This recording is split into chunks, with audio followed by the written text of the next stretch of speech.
And welcome to this edition of Bury Your Bookie. I'm Jeff DeForrest. Very happy to have you guys with us. I've become convinced over time. We know this. I mean, is it a given? If this was like the SATs and they said such and such is a given, is it a given that all gamblers are fueled by self sabotage? Let that sink in for a second. I mean, and let's do a little self examination here. Are all gamblers essentially fueled by self sabotage?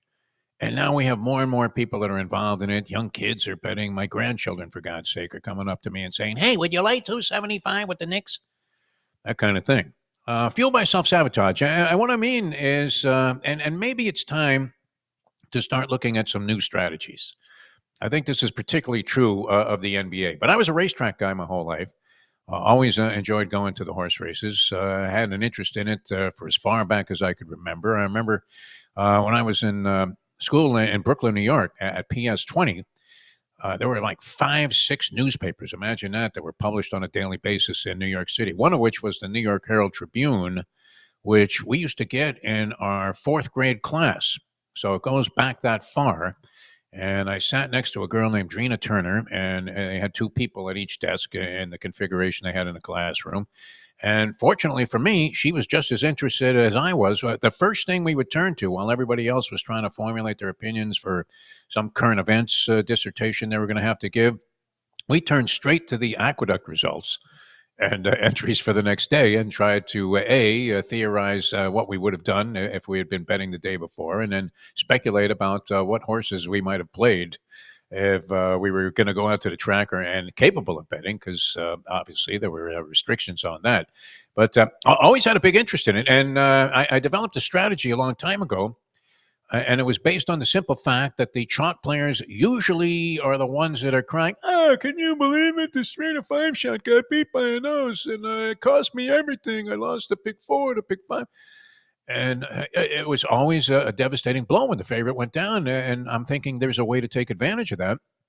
And I started backwheeling the favorite. In fact, if you talk to anybody that knows me and they ask me, "Hey, what did you have in that race? Did you have it?" As soon as they see some even money shot run second to a 30 to 1 shot, they assume that I had it. Hey, that's your play. That's your play. I don't know if you guys are known for a particular strategy, but I started to re-examine that because I'm thinking, and maybe it is time to make a change. And named after the racehorse of that very same name, Time for a Change was a horse that won the Flamingo Stakes many years ago when there was a horse that Woody Stevens had trained called Devil's Bag that everybody thought was going to be a cinch to win the Triple Crown coming out of his 2-year-old season. He went down in flames in the Flamingo at Hialeah Park.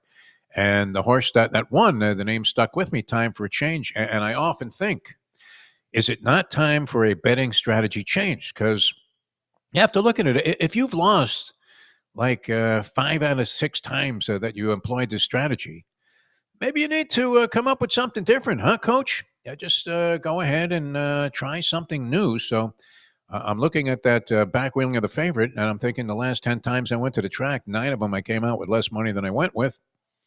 Might have to regroove my thinking a little bit. And this is especially true if you look at what's going on in the National Basketball Association and with the advent of in-game betting. Because I'm beginning to believe this, and it would take a lot of courage, a lot of chutzpah, take a lot of balls to go ahead and implement this strategy on a consistent basis. But I think because of the percentage, which while it may not be anywhere close to 50%, the percentage of times that this situation occurs, you just have to be able to find a way to make the judgment at what point, and maybe this is an appropriate analogy, at what point do I pull the trigger on doing something that I normally would consider to be absolutely absurd? And that is wait for your team to get down by what appears to be an overwhelmingly insurmountable margin. And that's when you fire away and take advantage of the in-game betting and the money line price that you're going to get on a team that's getting crushed like a grape. Witness last night's game. It happened again a couple of times. And both of the NBA games that were played last night, both are very dramatic finishes, terrific stuff. Just as you were starting to think, well, geez, the NBA is boring and the NHL is delivering on all fronts. The first round was spectacular. Opened up with a great game in the second round last night between the Florida Panthers and the Toronto Maple Leafs. Came down to the wire. Those last couple of minutes are always crazy with the 6-on-5 as the team that's down a goal, or even in this case, they were down 2 goals. The Panthers, when they pulled a goalie and got Bobrovsky out of there, they quickly tallied one and still had 2 minutes left to make it happen. And you thought, another miraculous comeback, which would have been applicable to the theory that we're about to espouse. Knicks down 20 against the Boston Celtics on the road, and there was little or no reason to believe that they were about to mount a comeback. What made you think that they were going to turn this thing around? The bricks that were being fired by the Boston Celtics from three-point range? They set a record, which is another thing we're a big fan of, for futility last night, going 15 of 60 from three-point range. Talk about one that's changed your strategy. But when the Knicks got down 20, is that not the time to fire on the New York Knicks on the money line? In-game betting, taking advantage of that. It's a radical departure from what you would normally be thinking. And yet it seems to work. Same thing happened in the other game. It wasn't quite 20 points, but it appeared that OKC was dominating the Denver Nuggets in the game last night, in spite of the fact that if you bet these over numbers on Nikola Jokic, the only thing you would have lost on maybe was the number of assists that he would have in a game. He's averaged a triple-double for the season and been a remarkable player in the statistical categories, but eclipsed last night. I mean, despite only having 6 assists, largely pushed by the idea that he had to score last night. 42 points, 22 rebounds, a remarkable game. So a lot of people were dancing in the streets that went with overs on some of the personal prop bets on Nikola Jokic. But they were getting hammered. They're down like 12, 13 points. I don't know exactly how large the lead got. I wasn't watching that game. I was kind of flipping back and forth with the hockey and basketball last night. And we have a local interest in the Florida Panthers because we reside here in South Florida, where the program originates from. But the time to fire it, just wait patiently. Even in a hockey game, when Toronto's up 4-1. They are notorious for choking. They nearly gagged that series after being up 3-0 to the Ottawa Senators, and life and death to pull out a game 6, or God knows if they even make it to the second round. This is the time to fire. Let whatever team is involved, and there have to be maybe some indicators to encourage you to do this, which would be hard to see. You really have to be a visionary, but I think if you just continue to wait for the losing team to establish a double-digit margin and go ahead and fire away on the money line. And I would imagine with the prohibitive odds that you were facing in the beginning of the game, when you're betting a team that's down 20 in the second half, you're going to make enough of a score there that I don't know that you have to get favorable percentages. Maybe 10% of the time you win, you're still going to come away with a profit. And it's something I'm beginning to believe that we need to take a look at and embrace. But don't be afraid to change your strategies up. If you've been losing your entire life, don't be afraid to look at another approach. That would be, I think, the significant thing that came out of last night. Now, if you were an underdog player, it was literally 1 is the loneliest number. You had a 3-dog night on the money line. It's the kind of thing you go up to the sports book and you're at the window, and they have to consult because they think you're crazy, whether to Baker Act you or go ahead and take your action. And they always call out to the manager who, does the guy ever actually come out into the area where people are making bets? The manager is going to decide whether or not they're going to take your action or what substantial amount of money they're going to go ahead and allow you to send through the windows, which mostly they're taking all of it. But where the guy goes, hey, Mo, can you believe this guy? He's going to bet all the underdogs on the money line. He wants to bet them in a parlay. And Mo just goes, yeah, go ahead. We'll take whatever this guy's got. You would have made a nice score last night because, surprisingly to me, the Knicks were in excess of a 3-1 underdog. You were getting plus 310 on the New York Knicks last night against Boston. No reason to believe, after getting swept in 4 games in the regular season, that a rested Boston team was going to lose to the New York Knicks, who certainly were vulnerable in their series against the Detroit Pistons. Very lucky to get out of that series, and they did it in 6 games. The other factor that was in play is the old rest versus rust with all of the teams, because the team that played the most recently won all 3 games. Toronto was involved in that series with Ottawa, went 6. The Panthers were on the Pines resting up. getting themselves together, which you would think would be an advantage, especially in hockey. Didn't turn out to be the case. They come out ice cold, and Toronto was on fire, scoring 30 seconds into the game. Denver Nuggets, bloodbath against the Los Angeles Clippers. Had to go 7, had to come back in that series. And they end up winning the series in tough fashion, probably exhausted, but having played more recently than Oklahoma City, who breezed by Memphis in 4 games and been resting ever since. And they end up, while OKC looked sharp in the beginning of the game, it was Denver that ended up having the stamina and the end game to prevail. So it was a factor there that the most recent team, the team that played most recently, ended up the winner. And same thing in the Knicks series as well. So interesting that angle got destroyed on all 3 fronts in the action that took place last night. But you would have made nice scores if you had gone ahead and gone money line on all 3 games. And sometimes you just have to think outside the box if you're going to make money gambling, because you make enough in one shot to make up for a lot of losing nights. All right, we have action tonight in the NHL, and that was an entertaining conclusion to the game, as most of them have been so far in the NHL. Toronto wins at 5-4 over Florida. Tonight, Carolina and Washington. I was talking with the former coach of the Florida Panthers and general manager and president of the Columbus Blue Jackets, Doug McLean, on a show I think you'll find very enjoyable. You can find it on Bleacher Brothers on YouTube. And the show is called Conversations. And it was Conversations. Our guest this week was Doug McLean. He was brilliant in his observations. He says he has no interest. Here's a guy from Canada. Also had another excellent theory, which was that the only way that Toronto wins the Stanley Cup is if they solicit the Prime Minister to impose massive tariffs on the Cup, which is owned by the country of Canada. The Stanley Cup is its property. And that way, in Trump-like fashion, the Cup will never leave the country. Other than that, he wasn't giving Toronto that much of a shot to win the Cup. But he said he had almost no interest in the Carolina-Washington series. Washington, a prohibitive favorite in the game tonight. You got to lay 250 to win 100. You're getting plus 204 on Rob Brindamore's team, the Carolina Hurricanes, who always are like a wise guy choice during a regular season and speculation about who might win the Stanley Cup. A lot of people always like the Carolina Hurricanes. I don't know that I like them in this series. You got the leading point total team in the Eastern Conference in the Washington Caps. And Ovechkin, what can you say? I'm not sure that they can devise a strategy to stop this guy. He's been dynamite, mostly on the power play with that shot from the left faceoff circle, that one-timer that he's been so effective with throughout his career.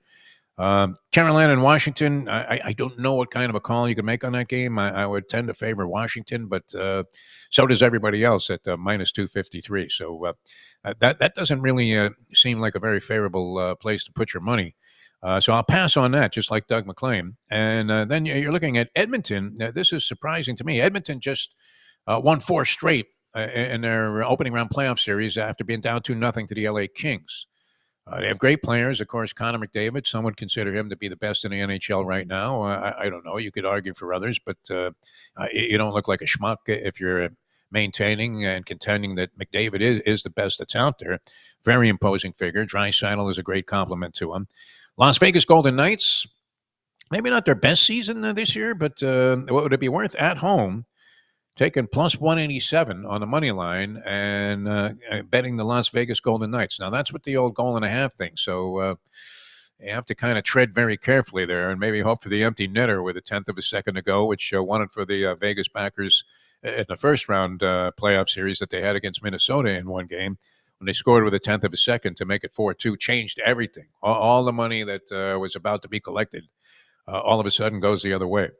So Edmonton, a very strong, solid favorite in this game on the road at minus 229. That's a tough call, but my inclination would be just because of the price, possibly take a sniff with the Las Vegas Golden Knights. Very tough place to play. Great atmosphere there in Las Vegas. I don't know, did they wheel out Wayne Newton? Would that be the guy to go ahead and ring that bell and the gong or whatever it is that they have that they beat on before the game starts to get the crowd fired up? Plus 187 looks like a somewhat attractive number. We have a couple of games getting underway in the NBA.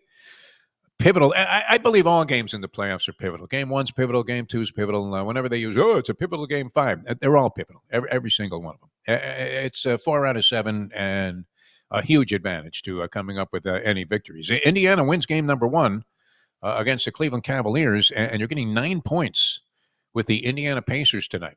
So the experts, the odds makers, are fully expecting Cleveland to bounce back and go ahead and assert their superiority over an Indiana team that's probably being largely overlooked as a contender to come out of the East and maybe compete for the NBA championship as the Eastern Conference representative. Not sure that I totally buy into Indiana being in that spot, but it would seem favorable. Now, what happens after a tough loss like that? The Cavaliers, most would anticipate bounce back. I don't think Indiana's any slouch. So, much like in the 2 games last night when you were getting 9 points with the underdogs, go ahead and take the 9. I'm thinking Indiana at least keeps this somewhat reasonably close. You may get an NFL-like backdoor cover with a late 3-pointer that puts them inside double digits. But I don't know that Indiana's in a position where they're going to get hammered by the Cleveland Cavaliers. As good as the Cavs were, Kenny Atkinson was just named Coach of the Year, so we lose that bet thinking that J.B. Bickerstaff deserved it with the Detroit Pistons. And Atkinson was a heavy chalk in that category. But tough to bet on things that people are voting on. This is very tangible. So Pacers +9 looks good to me. Golden State and Minnesota. Golden State's getting 7 points. I think Minnesota's going to win this series. That isn't necessarily something that you can say with a great deal of certainty, but I think Minnesota, the way they handle the Lakers, I'm not sure that the Lakers wouldn't have beaten Golden State also if they had gotten to the second round of the series or the playoffs, but very tempting. I'm thinking dogs tonight. It was a 3-dog night last night, and I'm thinking in the NBA anyway, the points look to be pretty generous, and Golden State, Minnesota, not as strong a feeling about that game, but maybe Minnesota off the rest has a little bit of rust early in the ball game, and they managed to manufacture a victory late. But getting 7 points with Golden State doesn't seem too bad. Less of a strong feeling about that than I do about the 9 with Indiana and Cleveland. But let's not forget, tread lightly, people. This is the same guy that gave you the Heat +8.5 in that game 4, thinking that South Beach syndrome was going to impact the Cleveland Cavaliers. A game that they won by 55 points. So good luck with your wagers tonight. Great night last night. If you're a sports fan, you couldn't be asking for much more. And let's hope if there's any semblance of that type of drama and action and electricity generated by any of the games that are taking place tonight, 4 of them, 2 in the NBA and 2 in hockey, then it should just be one tremendous evening of sports action and sports wagering as well. All right, you guys have a great day. Good luck with all your plays. Very vague recommendations there on my part, as I do think that the Pacers getting 9 is a very generous offering. That would be my strongest play of the evening. So I'm going to go with that.